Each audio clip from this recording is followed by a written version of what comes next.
Bismillahirrahmanirrahim. Assalamualaikum warahmatullahi wabarakatuh. Waalaikumsalam warahmatullahi wabarakatuh. Bismillahirrahmanirrahim. La haula wala quwata illa billah. Asyhadu an la ilaha illallah wahdahu la syarikalah wa asyhadu anna Muhammadan abduhu wa rasuluh. Alhamdulillahirabbil alamin. Puji dan syukur kita panjatkan kepada Allah Subhanahu wa taala yang atas izinnya, atas karunia dari Allah, kita semua ditakdirkan ya untuk bisa bertemu walaupun lewat virtual ya. Insya Allah ada beberapa ini teman-teman yang sudah terbiasa rame di grup ya, Masya Allah. Ini kan yang kalau di list ya Mbak Novita ya, kalau di list kan ada dari Jayapura ya kemarin, dari Kalimantan, dari Jawa Barat, Jawa Tengah, Jawa Timur, pokoknya semua lengkap ya kemarin itu ya. Memang yang dari Malang lebih banyak sih. Ya sudah, nggak apa-apa ya. Ya Alhamdulillah ya kita dipertemukan secara virtual. Masya Allah, luar biasa ini semua karena karunia Allah ya.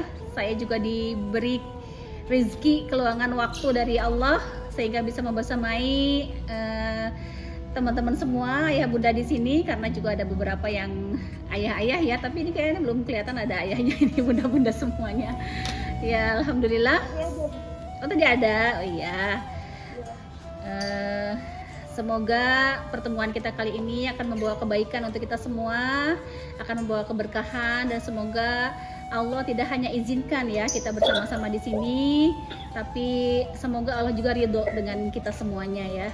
Karena insya Allah kita semuanya mencari kebaikan ya, mencari kebaikan. Kemudian kita semua berharap, saya sendiri juga sama, bukan berarti saya yang terbiasa memberi materi, memberi konseling atau terapi, bukan berarti saya sudah baik ya kehidupan saya, sudah sempurna, tidak ya. Saya pun justru lebih banyak belajar dari klien-klien saya yang sangat luar biasa struggle-nya gitu ya, yang sangat luar biasa menghadapi masalah. Mungkin ya memang masalah itu ada porsinya masing-masing ya, sesuai dengan kadar ya kita semuanya. Masalahnya ada Bunda Astuti itu saya kelihatannya nih. Masalahnya Bunda Astuti, Allah Bunda. Bunda Astuti mungkin tidak terjadi pada diri saya karena mungkin yang beliau yang sanggup dan mampu untuk menjalani itu dan sebagainya dan semuanya ya.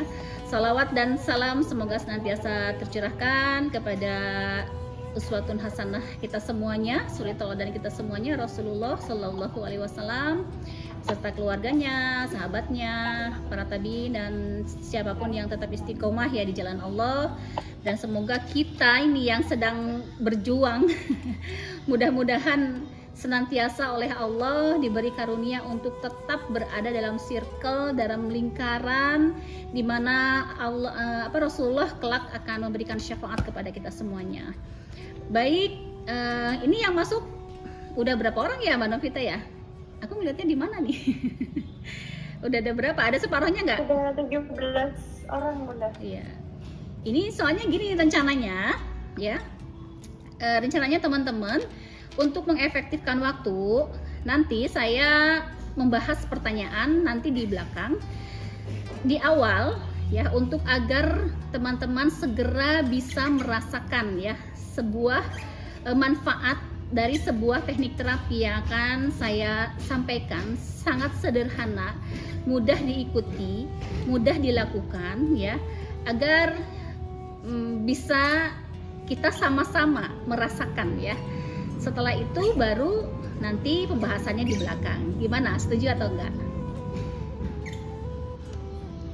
Setuju ya? Ya.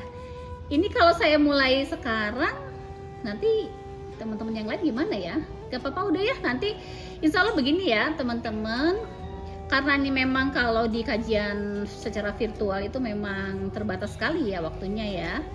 Jadi kalau seandainya nanti membutuhkan jawaban atau penjelasan lebih lanjut dari pertemuan kita hari ini, teman-teman yang baru saja masuk ke dalam grup untuk tidak segera meninggalkan grup kalau seandainya masih membutuhkan ya, masih membutuhkan bimbingan dari saya, diteruskan dulu di grup. Kalau seandainya sudah tidak membutuhkan ya monggo silahkan live ya. Karena sekali lagi memang kalau di virtual itu kalau kajian seperti ini ya terbatas sekali. Dan mengapa memang sekali-sekali waktu teman-teman mungkin yang belum di unmute di suaranya, tolong diingatkan Mbak Novita. Ya. Sudah sudah. Sudah. Oh iya. Begitu ya. Jadi harapannya agar nanti permasalahan-permasalahan yang dihadapi oleh teman-teman semuanya bisa benar-benar tuntas ya. Tuntas dalam arti karena tema yang kita ambil kali ini adalah bagaimana menjaga kestabilan mental kita dan kesehatan kejiwaan kita ya, agar kita nanti sampai pada goals kita, yaitu kondisi kesehatan mental kita stabil dan kondisi kejiwaan kita benar-benar sehat ya, sehat paripurna.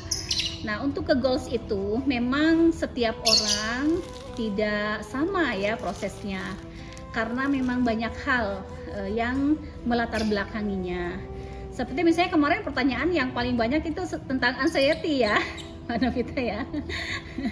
Ini paling banyak tentang gangguan kecemasan. Nah, contoh aja ya sambil menunggu nanti kita masuk ke sesi latihan terapinya ya. Kita ngobrol-ngobrol sedikit juga dulu. Nah, karena kemarin banyak masuk tentang untuk membahas tentang gangguan kecemasan yang berlebih itu. Nah, nanti insya Allah latihan yang akan kita lakukan bersama-sama nanti untuk lebih mengenal diri sendiri, karena gangguan kecemasan pun yang melatar belakanginya dan menjadi sebabnya itu banyak sekali gitu. Ada yang genetis, ada yang karena trauma, ada yang pernah mengalami peristiwa yang akhirnya membuat ada gangguan kecemasan yang berkepanjangan ya sampai dewasa, padahal kejadiannya di waktu kecil misalnya kayak gitu. Nah, karena banyak sekali sebab dari gangguan kecemasan itu, nah untuk dibahas di dalam sebuah kajian yang dalam waktu sesingkat ini memang tidak mudah. Nah, harapannya kenapa saya nanti akan memberikan latihan dan kita lakukan bersama-sama dengan saya juga, agar nanti teman-teman ketika memiliki gangguan kecemasan itu bisa menyadari diri sendiri itu kira-kira dari mana asal muasalnya, kira-kira apa akar masalah yang membuat kecemasan itu. Karena banyak sekali ya, mungkin saja dari penyakit, dilihat kalau misalnya dari garis keturunan ya, atau bawaan, itu dilihat ke atasnya siapa yang pernah mengalami gangguan kecemasan atau pernah terjadi peristiwa. Nah, itu kalau saya satu persatu dari setiap peserta saya diagnosa, itu kan sangat tidak mudah ya.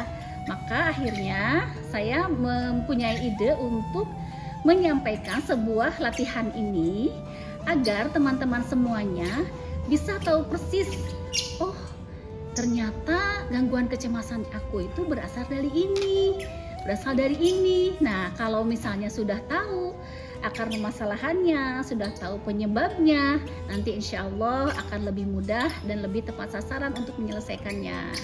Seperti itu. Sudah berapa orang Mbak Novita yang masuk? Ini 21 orang. 21 ya. Kemarin yang tulis hampir 60 ya Mbak Novita ya? 50 lebih ya. 50 lebih. Ya, kita tunggu beberapa menit ke depan lagi. Jadi seperti itu. Makanya saya harapkan nanti untuk menyampaikan materi saya akan sangat singkat. Maka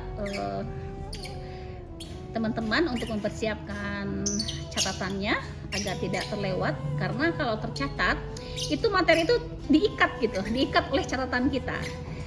Kalau kita hanya mendengar, biasanya untuk jangka waktu yang lebih panjang itu kita hanya menerima dan memahami sekitar 20-30% materi.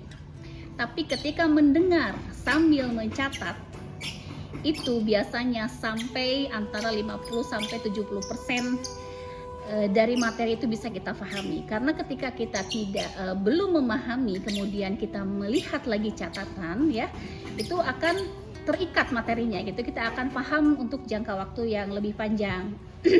Dan kalau kita mendengar sebuah ilmu, kemudian kita catat, dan kemudian dalam pikiran kita, saya akan mengamalkan dan akan memberitahu kepada siapapun nanti yang membutuhkannya. Karena ilmu ini mungkin sangat penting dan sangat bermanfaat. Nah, ketika ada niatan di dalam diri kita untuk menyampaikan lagi kepada orang lain, untuk menolong orang lain, karena sekarang sudah berbeda, sudah tahu ilmunya misalnya ya, itu insya Allah kepahaman dan sampai kepada maknanya itu bisa sampai 100% seperti itu. Jadi jangan lupa untuk menyiapkan catatan, dan kemudian nanti ikuti langkah-langkah dari latihan yang akan kita lakukan bersama-sama nanti ya. Baik, gimana kita mulai aja ya teman-teman? Sudah berapa nih Mbak Novita? Baik Bunda, masih tetap 21 Oh orang. ya, baik kita mulai aja. Sepertinya ada yang keluar masuk, mungkin kendala Sinyal, ya kendala jaringan, itu kelihatan ada yang di kendaraan juga ya. Masya Allah ya. Mudah-mudahan Allah berikan kemudahan ya. Insya Allah begini aja deh teman-teman. Nanti kalau seandainya banyak terkendala, ya namanya juga begini ya kalau online itu ya. Berbeda ya kalau memang offline. Makanya saya tuh ada beberapa peserta dan beberapa ini Bunda nanti kalau kajian seperti ini kan memang sangat singkat ya. Kalau seandainya seseorang yang bermasalahnya mungkin cukup kompleks, itu membutuhkan sebuah sesi yang sifatnya pelatihan seperti itu gitu loh, agar bisa sampai benar-benar tuntas ya. Insya Allah nanti ke depan kalau seandainya banyak yang menginginkan dan banyak yang mengharapkan, insya Allah nanti akan ada sesi offline, karena saya udah mulai sekarang mengisi-ngisi acara offline. Sudah dari mulai, kalau offline mengisi acara dalam jumlah peserta banyak baru seminggu ini sih. Tapi kalau offline untuk melakukan konseling dan terapi sudah 3 minggu saya. Tapi tetap dengan prokes ya. Tetap dengan prokes, dan saya menerimanya di rumah, bukan di kantor. Jadi 3 minggu saya sudah menerima konseling dan terapi offline, dan 1 minggu ini saya sudah mulai menerima undangan untuk mengisi kajian-kajian, terutama kajiannya saya mungkin sekarang lebih ke concernnya di kesehatan mental ya, karena saat ini data dari WHO itu sangat ini ya, angkanya ya sangat luar biasa. Ini dari tahun 2020 akhir ya, ternyata mengalami peningkatan yang sangat signifikan, yaitu 322 juta orang mengalami stres dan depresi ya. 322 juta berarti lebih banyak daripada Indonesia ya.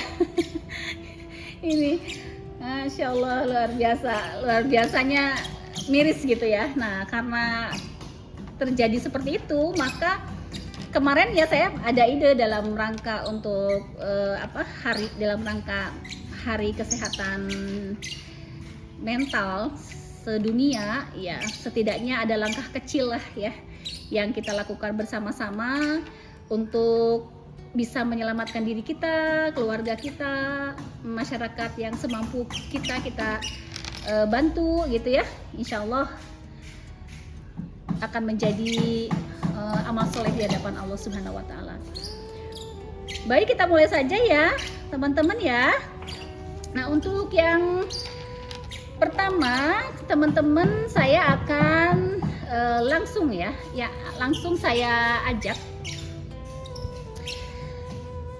teman-teman untuk merasakan, melatih ya yang namanya salah satu teknik dari mindfulness ya. Kenapa saya memilih teknik ini di antara banyak teknik yang ada? Ya, nanti saya akan jelaskan bahwa ini keuntungannya banyak sekali. Kita akan merasakan kemanfaatan yang luar biasa dari latihan sederhana ini ya. Baik, silakan teman-teman mempersiapkan diri masing-masing ya. Saya ajak teman-teman untuk merasakan salah satu teknik ini ya.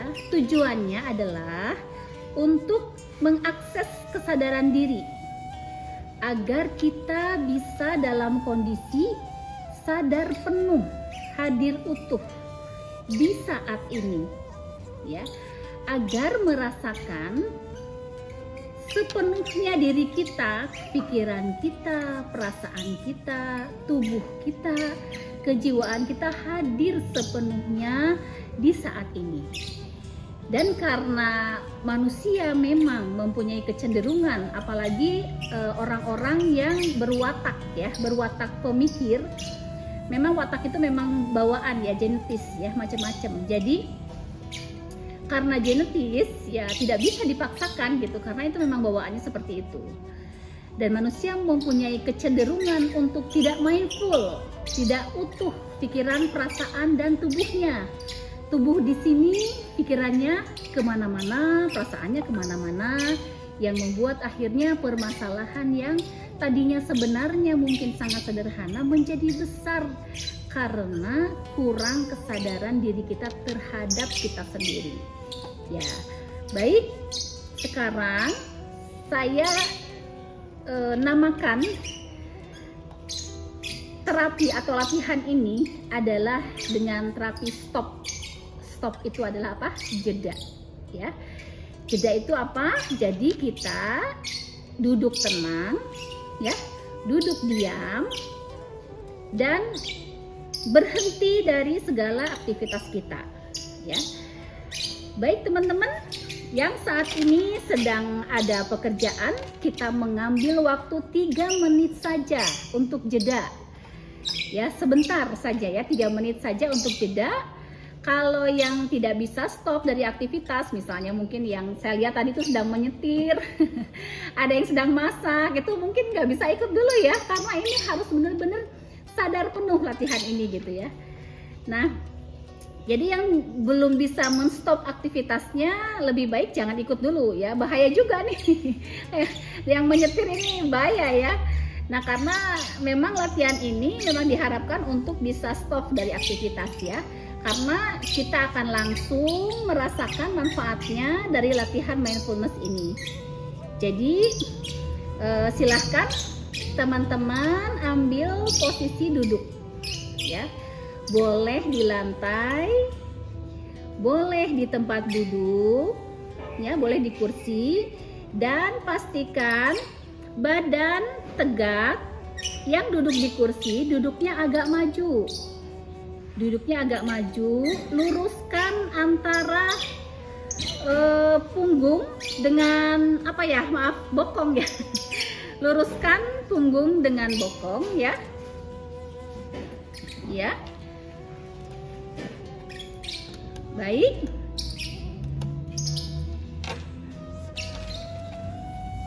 Sudah? Ya, duduknya agak maju ya. Nah, karena di sini betul-betul latihannya kita dalam keadaan sadar ya. Jadi ini bukan hipnoterapi. Kalau hipnoterapi yang biasanya saya lakukan memang dibuat tertidur. Jadi teman-teman jangan menyandar ya, lebih baik tidak menyandar. Terus lebih baik jangan berbaring. Kenapa sih harus lurus? Karena kalau terbungkuk itu nanti bisa sakit punggungnya. Kalau berbaring nanti bisa malah tidur lelap nanti. Jadi sudah ya, duduk tegak, punggung dengan bokong sudah lurus ya. Jadi ini 100% menyadari kesadaran diri secara penuh. Nah, lebih baik lagi yang duduk di lantai, lebih baik lagi bokongnya dikasih bantal. Akhirnya posisi bokong lebih tinggi daripada lutut, itu lebih baik. Nanti lebih mudah untuk mindfulnya. Baik, gimana? Sudah bisa mengikuti? Bisa, Ya, Bunda. ya, alhamdulillah. Silakan taruh tangan di atas paha. Ya, kita akan mulai. Boleh pejamkan mata atau menundukkan kepala dengan lembut. Silakan. Boleh pejamkan mata atau menundukkan kepala dengan lembut. Kemudian silahkan menarik nafas. Tarik nafas.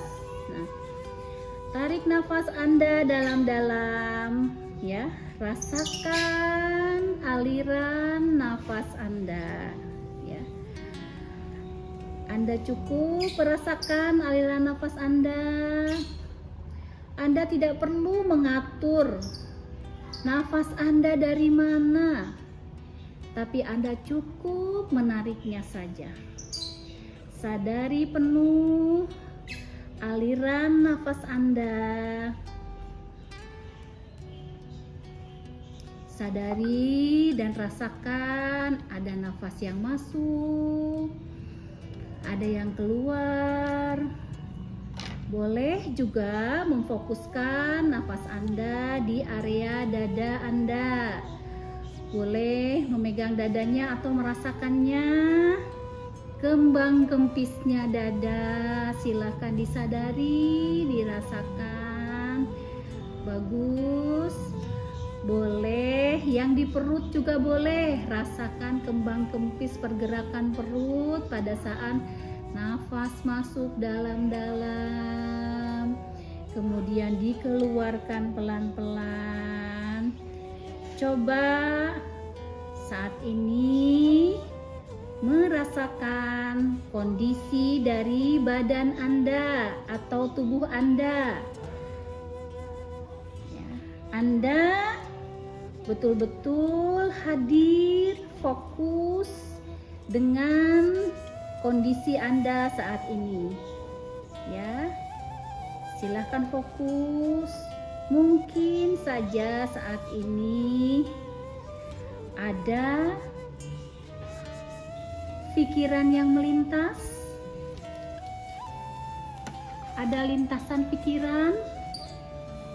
Kalau ada pikiran yang tiba-tiba hadir, tidak mengapa. Hadirkan saja pikiran itu. Cukup Anda sadari saja. Entah apa lintasan pikiran yang hadir itu.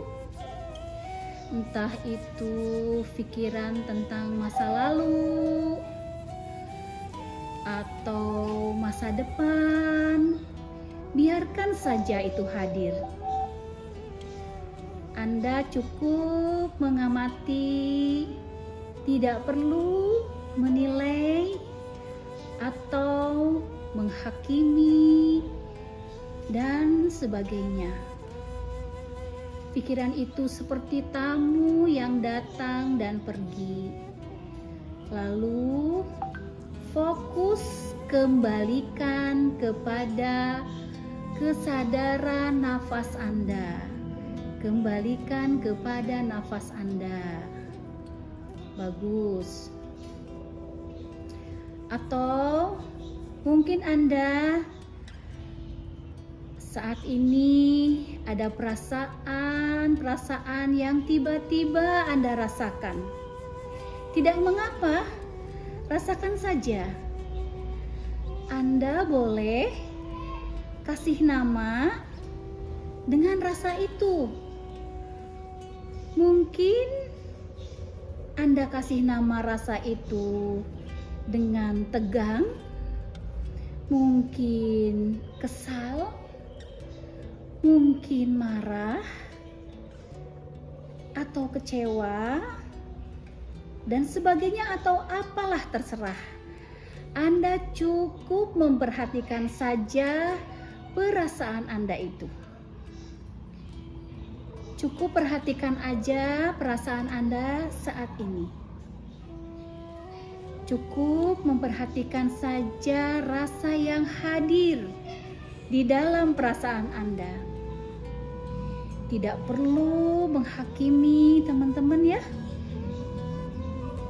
Dan yang hadir Sadari, biarkan perasaan itu hadir, lalu lepaskan bersama dengan hembusan nafas. Sekarang fokus kembali lagi ke nafas Anda. Rasakan kehadiran Anda di sini, benar-benar sedang hadir di sini. Boleh sambil yang belum memejamkan mata, kalau lebih nyaman memejamkan mata, pejamkan lagi matanya. Kalau tidak terbiasa dengan pejamkan mata, tidak apa-apa, boleh dibuka matanya, tapi tetap sadari nafas Anda. Boleh pegang lagi dadanya, pergerakan nafasnya melalui dada atau perut.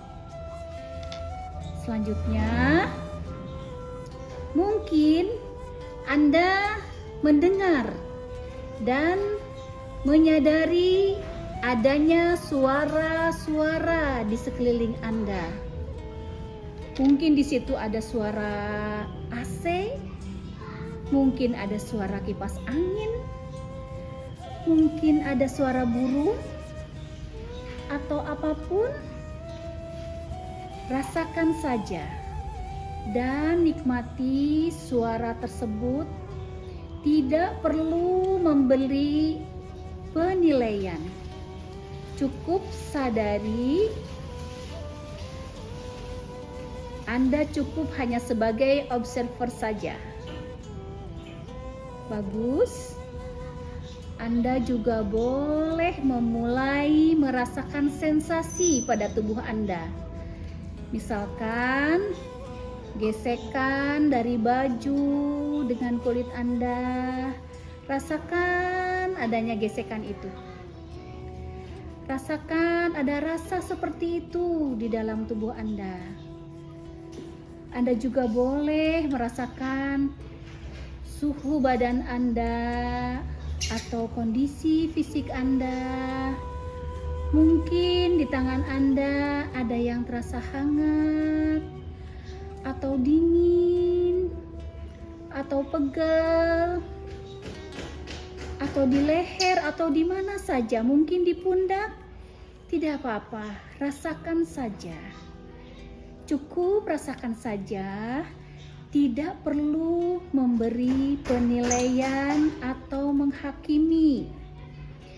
Anda cukup menyadari adanya rasa itu. Baik, sebentar lagi kita akan menyudahi latihan mindfulness kita. Akan ada rasa nyaman. Silakan Anda mulai menggerakkan jari-jari tangan Anda. Silakan Anda mulai menggerakkan jari-jari kaki Anda yang menempel di lantai. Mungkin Anda merasakan ada rasa dingin, mungkin ada rasa hangat, mungkin di leher atau di pundak. Silahkan Anda membuka mata, silahkan rasakan. Dan sekarang kita mari bersama-sama untuk tersenyum. Senyum semanis mungkin. Senyum kiri dan kanan sama-sama tingginya. Senyum dengan manis, dengan tulus di dalam hati, sambil ucapkan Alhamdulillahirabbil alamin atau terima kasih. Ya, baik teman-teman. Coba sekarang kalau benar-benar mengikuti tadi latihan yang sederhana tadi, boleh menyampaikan di chat atau disampaikan, dibuka suaranya apa yang dirasakan. Boleh disampaikan dulu. Ada yang mau berbicara? Silakan. Halo. Ya. Halo. Iya, boleh. Siapa ini? Dengan Bapak siapa? Bapak Luki. Iya. Bagaimana yang dirasakan tadi latihannya, Pak? Ya, ada ketenangan gitu. Insya Allah. Alhamdulillah ya. Iya. Tadi agak terlambat soalnya. Oh, Mengikuti. iya, nggak apa-apa. Nanti, Tadi ikut yang di link satunya nggak bisa gitu kan.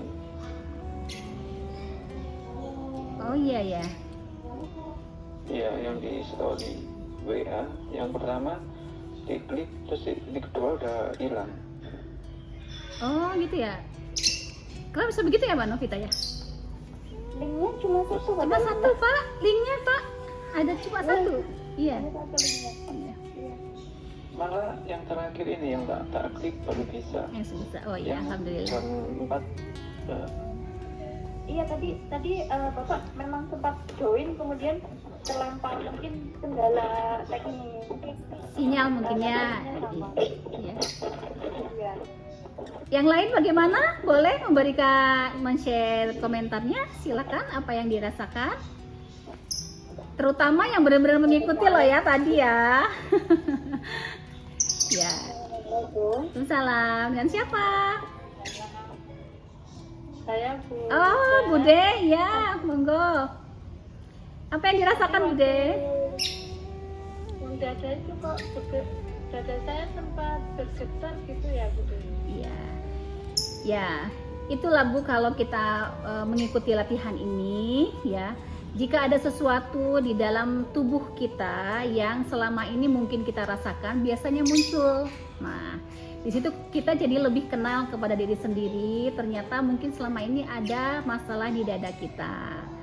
Nah, ketika kita sudah ketemu, nanti dari situ awal mulai terapinya. Karena kita sudah lebih mengenal dengan diri sendiri, sudah lebih paham dengan diri sendiri. Jadi tubuh ini memberikan sinyal keluar kepada diri kita ketika kita menyadari nafas kita. Kenapa sih kok latihan ini ya dengan menyadari nafas ya? Karena pada saat kita bernafas kita sadar betul bahwa kita ini sedang hadir di sini. Kalau kita sudah nggak bernafas kan kita sudah mati ya gitu ya. Dengan menyadari nafas, pikiran apapun, perasaan apapun, rasa yang dirasakan di dalam tubuh kita akhirnya memberi sinyal kepada diri kita. Ya ternyata kita itu sudah mulai mengenal diri kita. Dan ketika kita alihkan lagi untuk kembali kepada nafas kita, kita akan mulai berlatih bahwa kita ini hidup ini di masa ini, saat ini, di sini, kini gitu loh. Saat ini, di sini, kini.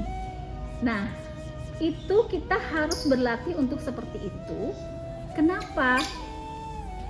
Karena dengan menyadari nafas, kita kan bernafas bisanya hanya di waktu sekarang ini ya. Kita nggak bisa nafas di waktu dengan waktu yang lalu kan. Kita juga nggak bisa bernafas di waktu yang akan datang. Karena waktu yang lalu kita sudah lewati, waktu yang akan datang kita belum memasuki. Kita bernafas ini di masa sekarang. Dengan menyadari nafas, mengembalikan apapun tanpa menilai, tanpa memberikan vonis, tanpa aku ini kenapa ya kok gini oh gini, tanpa itu dinilai sama sekali dan kembali lagi ke dalam nafas lagi, ke dalam nafas lagi, kita akan sadar bahwa saat ini kita hidup di sini. Maka ketika ada pikiran yang mulai masuk ke dalam diri kita, mengajak jalan-jalan, mengambil kehidupan kita ke masa lalu, dengan menyadari nafas kita bisa ambil lagi pikiran ke masa lalu untuk kembali kepada saat ini. Seandainya ada pikiran-pikiran kita mungkin mengkhawatirkan masa depan, ya, dengan menyadari nafas kita akan sadar bahwa kita hidup di saat ini. Dan pikiran kita yang berjalan-jalan ke masa depan sehingga kita menjadi khawatir dan stres itu kita bisa ambil kembali untuk bisa hadir di sini di saat ini agar bisa merasakan hidup yang nyaman di saat ini yang sedang kita jalani ini gitu, seperti itu. Ya Bu ya, Bude. Ya nggak apa-apa Bude. Nah dari situ Bude akan tahu, insya Allah dari karena mungkin selama ini kan sering ada gangguan lambung ya Bude ya, betul. Nah, Betul. karena orang yang sering ada gangguan lambung, mohon maaf terlihat dari wajahnya. Karena wajah kita itu walaupun secara virtual seperti ini, nanti teman-teman juga bisa belajar kok. Ini bukan magic ya, ini ilmiah. Ketika kita sudah belajar ya bahwa garis-garis di wajah kita, tatapan wajah kita, kemudian rona wajah kita, sorotan mata dan gestur tubuh itu adalah menggambarkan seseorang, termasuk menggambarkan keluhan dan penyakitnya, termasuk sekarang apa yang sedang dirasakan dan yang sedang dipusingkan itu kelihatan dari dalam tubuhnya. Gak apa-apa, nanti ada pelatihannya, kalau teman-teman mau ikut nanti saya akan kasih pelatihannya agar bisa seperti itu ya. Nah jadi begitu Bude, kadang-kadang dari sakit coba Bude rasakan pada saat Bude sedang banyak pikiran atau mengkhawatirkan sesuatu, pasti lambungnya itu sakit kan, perutnya sakit kan, betul nggak? Oke. Nah kalau perutnya itu Betul. kita biarkan, kita tidak menenangkan diri kita, itu nanti bisa sampai dadanya ikut sakit, betul? Betul Bude? Betul. Nah iya. Oke. Ya seperti itu ya. Jadi ketika sekarang merasakan dada sakit, nah itu berarti indikasi dari situlah kita mulai Bude menerapi untuk berlatih ya, untuk menghilangkan itu agar tidak selalu tergantung dengan obat. Karena kita ini sebenarnya sudah disetting oleh Allah itu menjadi dokter terbaik untuk diri kita sendiri. Kita ini sudah disiapkan oleh Allah, difasilitasi untuk bisa mengobati diri kita sendiri. Jadi kalau kita belajar, insya Allah kita tidak butuh lagi obat-obatan, karena di dalam diri kita itu ada obat, ya. Dan yang pertama yang menjadi obat mengawali dari segala macam obat itu adalah ketenangan. Nah dengan latihan yang barusan itu kita bisa mendapatkan ketenangan kita bisa mengambil kembali diri kita yang asli. Kita sudah diinstal Allah menjadi manusia yang tenang sebenarnya. Jadi fitrah kita itu, kita dilahirkan itu menjadi manusia yang tenang dan bahagia. Kenapa saat ini kita belum merasakan atau sedang merasakan tidak tenang dan tidak bahagia? Sebenarnya pada saat ini kita sedang hidup tidak dalam fitrah. Nah karena kita sedang hidup tidak dalam fitrah, yang membuat kita melenceng keluar dari fitrah kita yang asli itu adalah kondisi lingkungan dan juga ego-ego kita. Nah ketika kita bisa meruntuhkan ego-ego kita, kita bisa melepas segala perasaan-perasaan yang buruk, pikiran-pikiran yang merugikan, yang membuat kita tidak tenang, insya Allah kita akan kembali lagi kepada fitrah kita, akan menemukan lagi pribadi kita yang sebenarnya sesuai fitrah itu adalah pribadi yang tenang dan bahagia. Karena kita tuh sudah diinstal bahagia oleh Allah itu. Jadi kalau nggak bahagia itu adalah produknya pikiran kita sendiri gitu loh. Kita ini sudah disetting lahir itu menjadi manusia yang bahagia, menjadi manusia yang tenang, menjadi manusia yang hanif. Hanif itu apa? Hanif itu adalah lurus. Lurus itu maksudnya apa? Pikirannya terbuka, ketika ada masalah mudah untuk dicarikan jalan keluar. Kalau diri kita sendiri tidak bisa menolong diri sendiri, segera mencari bantuan. Kemudian kita mudah berlemah lembut, mudah berkasih sayang, mudah membantu orang. Kita adalah pribadi yang rendah hati sehingga mudah menangkap ilmu dan mudah untuk kita adalah pembelajar juga. Fitrah kita adalah pembelajar. Nah, ketika fitrah-fitrah itu ternyata saat ini tidak ada di dalam diri kita, bukan berarti hilang, tapi sudah tertutupi oleh bentukan dari lingkungan kita yang akhirnya fitrahnya jadi tenggelam. Nah, untuk memunculkan kembali fitrah kita, untuk memunculkan kembali diri kita yang asli sesuai dengan yang diprogram oleh Allah seperti apa kita itu, kita tidak bisa diam saja. Kita harus berlatih. Kita harus berusaha agar sisa usia kita adalah sisa usia yang insya Allah selalu ditolong Allah, merasakan nikmatnya ibadah, bisa Allah mengangkat segala kesedihan, segala kecewa, sakit hati, sehingga tubuh kita ini tidak jadi korban. Karena Bu, tubuh ini kan prajurit ya. Tubuh ini prajurit. Pimpinannya adalah pikiran kita. Nah, jadi ketika tubuh ini sakit, makanya waktu itu pernah saya sharekan di ini ya, di grup ya, bahwa penelitian terbaru dari kedokteran 90% ternyata sakit itu berasal dari apa? Dari apa? Dari pikiran. Iya, betul. Dari pikiran. Itu hasil penelitian, itu harus hasil penelitian para ahli. Ternyata tubuh kita itu hanya korban dari kesalahan berpikir kita. Jadi sebenarnya yang harus dirapihkan dulu adalah